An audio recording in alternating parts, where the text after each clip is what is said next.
നമ്മളൊക്കെ പറയാറുണ്ട് കറുപ്പിനും വെളുപ്പിനും വലിയ പ്രത്യേകതയൊന്നുമില്ല.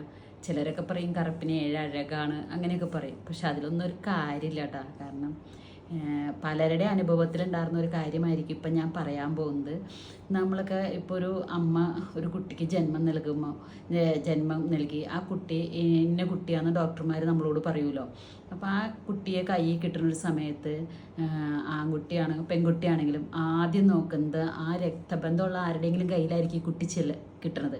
അപ്പം തന്നെ നോക്കുന്നത് കുട്ടിക്ക് കളറുണ്ടോ എന്നാണ്. ചിലപ്പോൾ ഈ കൊച്ചിൻ്റെ അച്ഛനോ അമ്മയ്ക്കോ ഇവരിൽ ആർക്കെങ്കിലും ഒരാൾക്ക് കളർ കുറവുണ്ടാവും. അപ്പം ശരി, ഈ അച്ഛനാണ് കളർ കുറവെങ്കിൽ അമ്മ ശരിക്കും ആ ആളുകൾ മൊത്തം വിചാരിക്കുന്നത് അയ്യോ അമ്മയെ പോലെ ഇത്തിരി നിറം ഉണ്ടായിരുന്നെങ്കിൽ മതിയായിരുന്നു എന്ന്. തിരിച്ച് അച്ഛനാണ് കളറ്, അമ്മയ്ക്ക് കളർ കുറവാണെങ്കിൽ അച്ഛനെ പോലെയുള്ള കളറായിരുന്നെങ്കിൽ മതിയായിരുന്നു എന്ന്.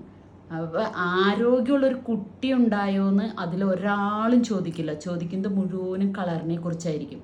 ഇനി ബന്ധുക്കളോട് നമ്മൾ വിളിച്ചു പറയുകയാണെന്ന് ഇങ്ങനെ ഗീതയ്ക്ക് വാവയുണ്ടായിട്ടോ, ആൺകുട്ടിയാണ് അല്ലെങ്കിൽ പെൺകുട്ടിയാണെന്ന് പറയും. അപ്പോൾ അപ്പുറത്തെ തലയ്ക്കെന്ന് ചോദിക്കുന്ന ഒരു ചോദ്യമാണ്, ആരെക്കുട്ട, ഗീതയെ കുട്ടാണോ അല്ലെങ്കിൽ ചെറുക്കനെ കുട്ടാണോ, കൊച്ചിൻ്റെ അച്ഛനെ കുട്ടാണോ, ആരെക്കുട്ടാണ്, കൊച്ചിന് കളറുണ്ടോ?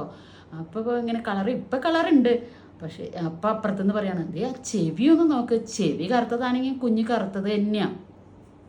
അപ്പം ശരിക്കും പറഞ്ഞാൽ നമ്മൾ പറയും സമൂഹമാണ് കറുത്തതും വെളുത്തതും തിരിക്കണേ. അല്ല, ഈ രക്തബന്ധത്തിൽ നിന്ന് തന്നെ ഇത് തുടങ്ങാണ്. ഇപ്പോൾ ഈ ശരിക്കും പറഞ്ഞാൽ പലർക്കും ഈ അനുഭവങ്ങളൊക്കെ ഉണ്ടാവും. അങ്ങനെ അനുഭവമുള്ളവരുണ്ടെങ്കിൽ ഒന്ന് അഭിപ്രായം പറയണേ.